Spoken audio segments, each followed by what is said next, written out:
Hi everybody, this is JP again. After the last time working on the amp, we created a working prototype. I said the next step would be to work on the layout. The first thing I do when I do a layout is something like this. It's just a quick sketch of what I think will work. Of course, when you actually put things on the chassis and lay them out, things might change. But in this case, it did not.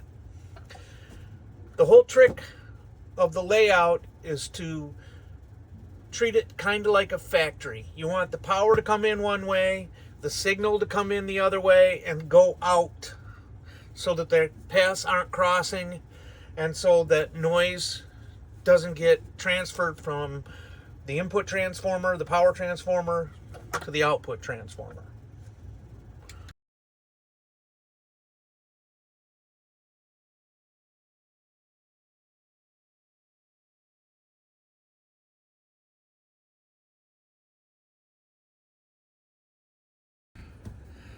As Merlin shows in his book, you want the transformers to be oriented in different directions so that the magnetic flux can't transfer noise from the power transformer to the output transformer.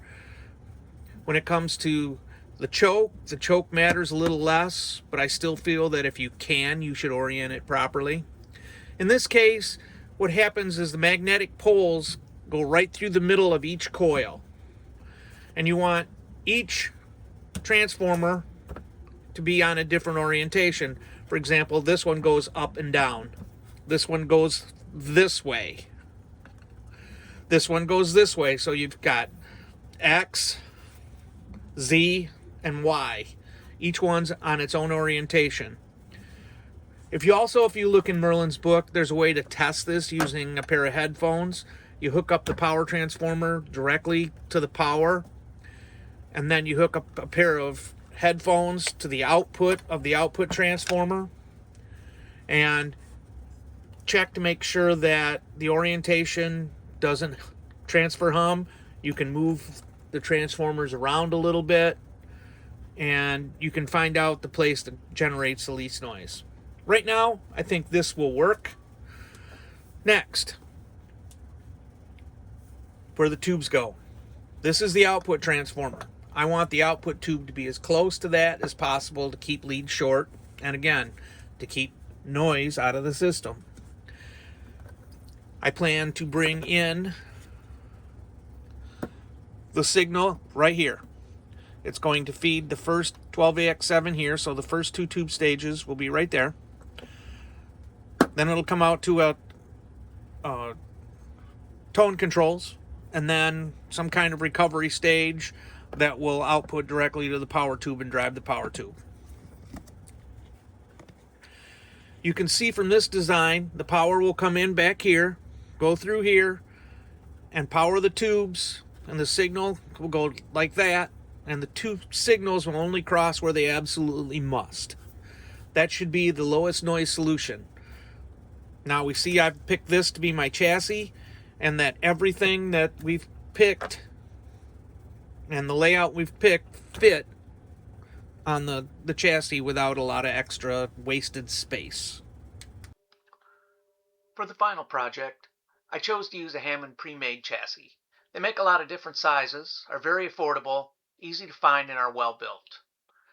I have the top laid out as to where I want the transformers and tube sockets to be on the top of the chassis. Now I look where I need parts on the front and the back panels. The back panel needs at least 4 items. It needs a power cord jack. This will allow me to use a standard power cable. I also need a fuse holder somewhere near the power jack, and both of those need to be somewhere close to the power transformer. Somewhere near the output transformer, I will need a jack for the output. I also want to put in an impedance switch to allow for selection of speaker cabinet impedance. The output transformer has wiring for several different impedances. On the front panel, I need to put in a jack for the instrument input. It should be placed as close to the first triode as is reasonable. There should be a gain control, a master volume, and 3 controls for tone. These should also be placed near the 9-pin sockets to keep them away from the power transformers. Lastly, I need a power switch and an LED power indicator. At this time, I'm undecided if I want a standby switch. I really don't want one because they serve no purpose other than a mute button. There is room, but I don't have to decide this just yet. We can discuss standby switches in an upcoming video. The chassis comes wrapped in plastic. I prefer to keep this plastic on when I lay out the drill holes. To do that, I put some masking tape on top of the plastic wrap. I get out a ruler, measure the holes, and lay out the locations. That will give me a nice look and allow for the parts underneath. I draw lines on the tape, laying out the placement of the holes. For the front and back panels, I mount the controls 1/8 inch above the center line. This works well and allows room for labeling the controls on the final lamp below the control. The holes in the top are laid out by using the transformers. We want them to be in the places where we put them in the mock-up.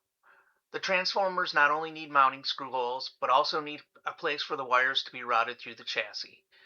The holes need to be big enough for the wires with extra space for grommets to be placed in the holes. The grommets are to protect the wires from being chafed by the rough edge of the holes. I measure all the locations and mark them. This is as far as I plan to go for today. Next time I will show you how to do the drilling and make the larger holes. There is also the consideration of mounting holes for the standoffs needed to mount the circuit boards on the underside of the chassis. If you have any questions, please ask them in the comments. You can help me reach more people if you click the like button. Also, it would help me even more if you would click on subscribe. Until the next one.